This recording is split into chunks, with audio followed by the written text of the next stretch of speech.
Fala, meu povo, tudo bonzinho com vocês? Vamos dar sequência aqui no nosso estudo dos direitos fundamentais, abordando hoje o conceito de direitos fundamentais e suas características. Eu já abordei isso brevemente, eu abordei parte disso na nossa aula anterior, mas agora a gente vai terminar de esclarecer isso e deixar tudo bem certinho, tá bom? Lembrando já do meu tradicional pedido, para que você se inscreva no canal se você não for inscrito, para que você ative o sininho das notificações e para que você deixe o seu joinha aí, bom danado, tá bom? Certo, direitos fundamentais, conceito e características. Do que a gente está falando aqui? Pessoal, eu vou retomar aqui com vocês a diferenciação que eu fiz na aula passada sobre direitos humanos e direitos fundamentais. E esse esquemazinho aí, ele foi extraído e adaptado do livro do professor George Malmsten, Curso de Direitos Fundamentais, que é um ótimo livro, super instrutivo, uma leitura super gostosa, vale muito a pena, tá bom? Certo, o que o professor George vai nos dizer? Ele vai dizer que direitos humanos são valores éticos, são limitações do poder e dignidade humana, que estão positivados no plano internacional, eu já tinha falado disso, estão positivados em tratados internacionais, pactos, convenções, etc. Tratados internacionais em geral. E direitos fundamentais também são valores éticos, também são limitação do poder e dignidade humana, mas estão positivados no plano interno, no plano constitucional. E, claro, direitos humanos poderão se tornar direitos fundamentais desde que os tratados internacionais sejam internalizados. Mas a essência da coisa é: os direitos fundamentais estão positivados na Constituição. Aí você olha para mim e diz: mas Pablo, eu ouvi falar de um professor que tem doutorado e disse que os direitos da Constituição são direitos humanos. Tá, o argumento de autoridade não funciona muito bem nesse caso, porque eu também tenho doutorado e o George Malmsten também. Então são 2 contra 1. 2 diplomas contra 1. E título não garante que o sujeito tenha conhecimento, nem muito menos que ele saiba da aula, não é verdade? Mas enfim, eu vou citar alguns autores não como argumento de autoridade, mas para reconstruir a história do negócio. Então, desde os anos 90, pessoal, então há cerca de 30 anos atrás, o Paulo Bonavides já observava o que ele chamava de uso promíscuo das expressões direitos humanos e direitos fundamentais, como se fosse a mesma coisa, quando não necessariamente o é. Também por essa época, o Antônio Enrique Pérez Luño, grande jurista espanhol, percebeu que claramente havia uma tendência no uso do termo direitos humanos, ou melhor, da expressão direitos humanos para os direitos positivados no plano internacional e da expressão direitos fundamentais para aqueles direitos positivados nas constituições. De lá para cá, a coisa veio, claro, se consolidando, se estabilizando, e aqui no Brasil você tem juristas como Ingo Wolfgang Sarlet, Dimitri de Moles, o próprio George Malmsten e tantos outros que identificam claramente essa tendência. Direitos humanos estão positivados nos tratados internacionais e direitos fundamentais estão positivados na Constituição. Aí você olha para mim e diz: mas Pablo, eu continuo querendo achar que é a mesma coisa. Eu continuo apegado ao fulano que não é da nossa universidade, que eu não sei nem de onde é, que diz que é a mesma coisa. Bom, nesse caso eu vou pedir para você mostrar essa aula pro fulano, ou pelo menos esse pedacinho, esse trechinho aqui pro fulano, no qual eu vou abrir meu coração para ele. Eu vou dizer: olha, fulano, eu não quero comprar briga com você. Você chama como você quiser e não tem problema nenhum, até porque as palavras não têm um significado intrínseco, tá bom? Elas não têm um sentido essencial ontológico. Mas o que eu tô te dizendo é que a gente observa uma tendência historicamente no sentido de chamar os direitos que estão nos tratados internacionais de direitos humanos e chamar os direitos que estão positivados na Constituição como direitos fundamentais de direitos fundamentais, tá bom? Dito isso, você chama como você quiser. Olha só, eu tenho um conhecido que chama a namorada dele de Porquinha, é o apelido carinhoso, ele chama ela de Porquinha, ela chama ele de Porquinho. E aí, quando eles estão num lugar público, a gente finge que nem conhece, né? A gente faz aquela cara assim, desvia, nem fala, nem olha direito, porque ficam os dois lá, Porquinho, Porquinha, aquela coisa estranha, bizarra, e as pessoas passam, olham, riem, e enfim, ficam mangando deles. E é realmente uma coisa ridícula, mas se eles querem se chamar assim, se eles são felizes assim,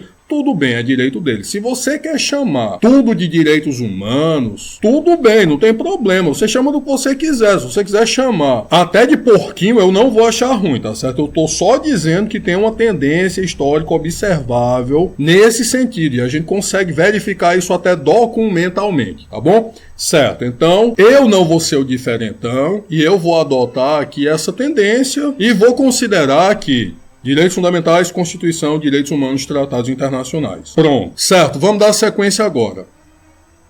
E aí vem aquela pergunta, né? Mas não são direitos de bandidos, sobretudo quando a gente está falando de direitos humanos. Vem logo aquela história, mas são direitos de bandidos, não sei o quê, porque eu vi no programa jornalístico não sei o quê. Tá, querido, se você chegou nesse ponto e ainda acredita nisso, faz o seguinte: volta 3 casinhas e começa tudo de novo, tá certo? Volta lá para nossa primeira aula do primeiro dia, etc.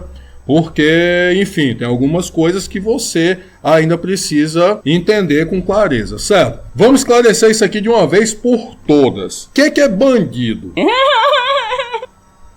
Eu dei uma pesquisada aqui e eu vi que bandido é substantivo masculino que se refere a indivíduo que pratica atividades criminosas. Então, o bandido é o sujeito que pratica um crime, ou alguns crimes, ou vários crimes, mas é o sujeito que pratica crime, certo? Bandido tem direito? Tem. O sujeito que pratica crime, ele tem direito? Tem. E tem muito. Eu acho até que deveria ter menos. Esses direitos estão em tratados internacionais de direitos humanos. Você até acha, né? Porque são tratados que positivam direitos para todas as pessoas, para todos os indivíduos. Então, o indivíduo que pratica atividades criminosas também vai ter algum desses direitos. Mas, claramente, quando a gente observa o cenário internacional, quando a gente observa os tratados internacionais, a gente vê que esse não é o foco dos tratados internacionais. Pelo contrário, os tratados internacionais estão muito mais preocupados com as vítimas. Mas, enfim, você não precisa acreditar, você não precisa concordar comigo, não. Você só precisa pensar um pouquinho, usar um pouquinho a lógica. Olha só, imagina que você fosse um juiz e eu tivesse um cliente preso. Eu sou advogado, meu cliente está preso. É interessante que o meu cliente saia, não é verdade? Meu cliente vai ficar feliz se ele sair. Querido, pensa comigo, se eu colocar uma petição no processo pedindo para você soltar o meu cliente com base em tratados internacionais, e aí eu já aproveito e cito o negócio em inglês, em alemão, em francês, que coisa chique. Você vai levar isso a sério? Não. Você acha mesmo que alguém no Brasil vai pra rua, é solto por causa disso? Não, né? Por favor. O que solta gente no Brasil, sejam pessoas culpadas ou inocentes, são muitas vezes detalhes processuais. Vou contar aqui uma estratégia que eu já vi muito sendo utilizada, que é o pedido de liberdade por decurso de prazo. Você é o juiz, você está lá com um monte de processo para julgar. E aí, em algum momento, você perde o prazo em um deles. Se você perder o prazo e o cara é meu cliente, eu vou colocar um pedido lá. Meritíssimo, já que você perdeu o prazo, deixa ele responder em liberdade. Que aí, ele estando solto, tu pode perder o prazo que tu quiser. Isso não vai acarretar um prejuízo maior para ele. Então, essa é uma possibilidade. Outra coisa que solta muita gente, irregularidade na prisão. Infelizmente acontece muito no Brasil. Estou dizendo que a culpa é da polícia, então? Não. Muitas vezes é excesso de trabalho, muitas vezes é um detalhe técnico que, enfim, pode ser explorado e a pessoa vai para a rua. Mas o ponto onde eu quero chegar é o que acaba soltando muita gente no Brasil são detalhes processuais, detalhes procedimentais, questões processuais em geral. Tá bom? Não é exatamente frequente uma pessoa ser solta no Brasil graças a um tratado internacional. Aqui entre nós, o Lula bem que tentou, os advogados dele utilizaram o Pacto Internacional dos Direitos Civis e Políticos para tentarem fazer com que ele ficasse em liberdade para fazer campanha e não funcionou. E se não funcionou para ele, que é um ex-presidente da República, tem advogados muito bons, você acha que vai funcionar pro fulaninho ali, José Maria dos Anzóis, que é ladrão de galinha? Você acha mesmo que o advogado dele vai citar tratados internacionais e ele vai ser solto por isso? Não, né, querido? Então, esquece isso, você está no curso de direito, você tem o dever de corrigir uma pessoa que fale uma bobagem dessa, tá bom? Pablo, mas os direitos humanos nunca se aplicam às vítimas e tal outra coisa que tá errada. O problema da vítima no Brasil, na história do Brasil, é porque no processo ela sempre foi tratada, quando muito, como uma testemunha de luxo. Você vê que ainda hoje, nas universidades universidades, tem não sei quantas disciplinas de processo penal, não sei quantas disciplinas de direito penal, tem criminologia, tem tudo específico, mas vitimologia, quando aparece, é só uma aulazinha dentro de criminologia, é um capítulozinho dentro do manual de criminologia. Então isso já mostra como nós não costumamos levar a vítima a sério, lamentavelmente. Mas enfim, esse não é o foco da nossa aula, e eu já esclareci que acho meio difícil você conseguir soltar alguém no Brasil com base em tratados internacionais, até porque muitas vezes os juízes nem conhecem, nem aplicam os tratados internacionais. E onde estão esses direitos fundamentais? Bom, nós sabemos que eles estão na Constituição. E eles vão estar, sobretudo, no título 2 da Constituição Federal. Esse título vai ter o capítulo 1, que é dedicado aos direitos e deveres individuais e coletivos, que contém o nosso querido artigo 5º, aquele artigo imenso da Constituição. O capítulo 2, que trata dos direitos sociais, artigos 6º, 7º, 8º, 9º, 10 e 11. Lembrando sempre que do 1º ao 9º a gente vai falar em números ordinais. Do 10 em diante está escrito e a gente lê como números cardinais. E tem o capítulo 3, que trata da nacionalidade, artigo 12 e 13. Capítulo 4 dos direitos políticos, que contém o artigo 14, artigo 15 e o artigo 16. Capítulo 5, que trata dos partidos políticos, que contém o artigo 17. E aí chegamos ao final do título 2, que trata dos direitos e garantias fundamentais. Eles estão apenas aí? Não. Existe a chamada cláusula aberta, artigo 5º, parágrafos 2º e 3º, que tem a possibilidade da incorporação de tratados internacionais de direitos humanos com status de norma constitucional. Já aconteceu no Brasil, Convenção para a Proteção dos Direitos da Pessoa com Deficiência, que infelizmente é pouco aplicado no Brasil. Os tratados internacionais de direitos humanos no Brasil são pouquíssimo aplicados, seja porque os juízes não os conhecem, seja porque não tem compromisso com os direitos humanos, não faço a menor ideia. Sei que são pouco aplicados, e se você fizer uma pesquisa básica de jurisprudência, você vai constatar isso. Já tem, aliás, diversos estudos no Brasil na perspectiva do chamado controle de convencionalidade, por que ele não tem efetividade, na perspectiva do transconstitucionalismo também, etc. Mas tudo bem. E a gente tem também a tese dos direitos fundamentais não numerados. O STF, que é o intérprete da Constituição, é o guardião da Constituição, já declarou que, por exemplo, a anterioridade tributária que está prevista lá no artigo 150 da Constituição também é um direito fundamental. Então, existem ou podem existir direitos fundamentais que estão espalhados na Constituição. Vamos estudar todos eles? Não, porque esse não é o nosso foco agora. Nesse momento, nós vamos ver algumas questões pontuais relacionadas aos direitos fundamentais, como, por exemplo, colisão de direitos fundamentais e proporcionalidade, já que isso é importante para a temática da jurisdição constitucional, e vamos seguir oportunamente para o controle de constitucionalidade das leis. Tudo certinho? Tudo bom, danado? Vamos falar agora rapidamente aqui, pessoal, das características dos direitos fundamentais. E eu trouxe aqui para vocês uma versão mais completa das características que usualmente são atribuídas aos direitos fundamentais. Como é que eu cheguei a essa lista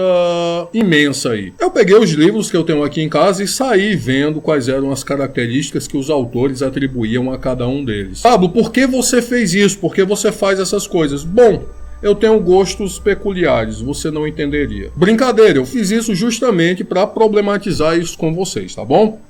Então, uma versão mais completa das características dos direitos fundamentais compreenderia a universalidade, a imprescritibilidade, individualidade, complementaridade, inviolabilidade, indisponibilidade, inalienabilidade, indivisibilidade, interdependência, interrelacionariedade, historicidade, renunciabilidade, vedação do retrocesso ou do regresso, efetividade e limitabilidade. Poxa, Pablo, eu preciso memorizar tudo isso só se você quiser. Se você não quiser, eu tenho aqui para você uma versão mais resumida. Historicidade, imprescritibilidade, renunciabilidade, inalienabilidade, relatividade, universalidade e aplicação imediata. Rapidamente aqui, para essa aula não ficar muito extensa. Historicidade, os direitos fundamentais são construções e conquistas históricas. Eles não nascem em árvores. Muita gente literalmente já teve que morrer para que esses direitos fossem reconhecidos. Imprescritibilidade, eles não prescrevem, eles não perecem com o decurso do tempo. E renunciabilidade, eles são irrenunciáveis. inalienáveis. Você não pode ir, sei lá, no cartório e fazer uma declaração renunciando aos seus direitos fundamentais. Aqui tem um debate interessante com relação a se seria possível renunciar temporariamente, por exemplo, ao direito à intimidade para participar de um reality show, algo assim, ou atuar em profissões que, enfim, seriam indignas. Esse é um debate interessante, mas, enfim, em regra, eles são irrenunciáveis. São também inalienáveis, você não pode vender seus direitos fundamentais. São relativos, no sentido que não são absolutos, e o que relativiza um direito fundamental é outro direito fundamental que com ele esteja